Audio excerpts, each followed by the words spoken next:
मैं श्याम सिंह राणा ईश्वर की शपथ लेता हूं कि मैं विधि द्वारा स्थापित भारत के संविधान के प्रति सच्ची श्रद्धा और निष्ठा रखूंगा।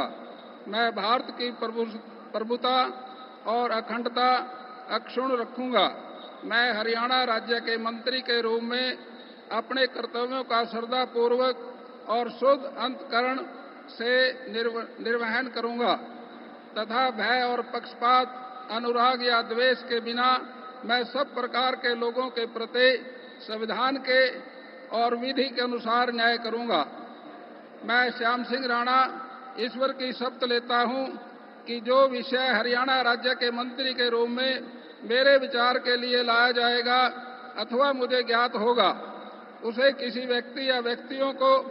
उस अवस्था को छोड़कर, जबकि ऐसे मंत्री के रूप में अपने कर्तव्यों के प्रति उचित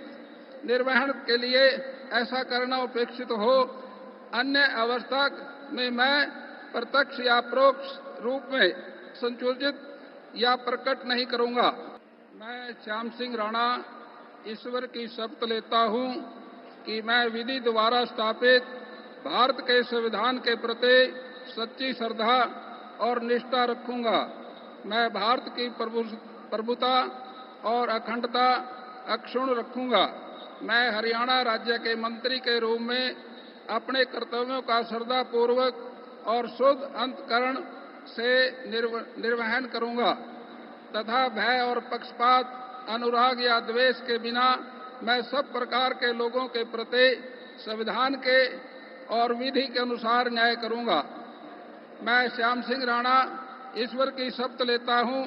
कि जो विषय हरियाणा राज्य के मंत्री के रूप में मेरे विचार के लिए लाया जाएगा अथवा मुझे ज्ञात होगा, उसे किसी व्यक्ति या व्यक्तियों को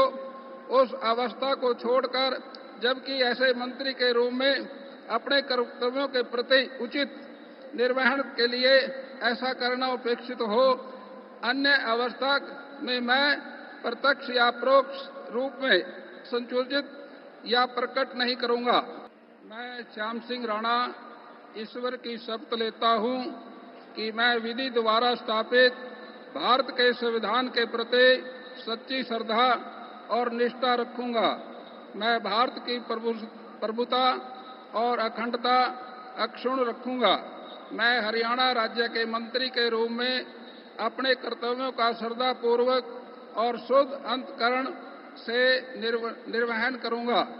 तथा भय और पक्षपात, अनुराग या द्वेष के बिना मैं सब प्रकार के लोगों के प्रति संविधान के और विधि के अनुसार न्याय करूंगा। मैं श्याम सिंह राणा ईश्वर की शपथ लेता हूं कि जो विषय हरियाणा राज्य के मंत्री के रूप में मेरे विचार के लिए लाया जाएगा अथवा मुझे ज्ञात होगा, उसे किसी व्यक्ति या व्यक्तियों को उस अवस्था को छोड़कर, जबकि ऐसे मंत्री के रूप में अपने कर्तव्यों के प्रति उचित निर्वहन के लिए ऐसा करना अपेक्षित हो, अन्य अवस्था में मैं प्रत्यक्ष या परोक्ष रूप में संयोजित या प्रकट नहीं करूंगा।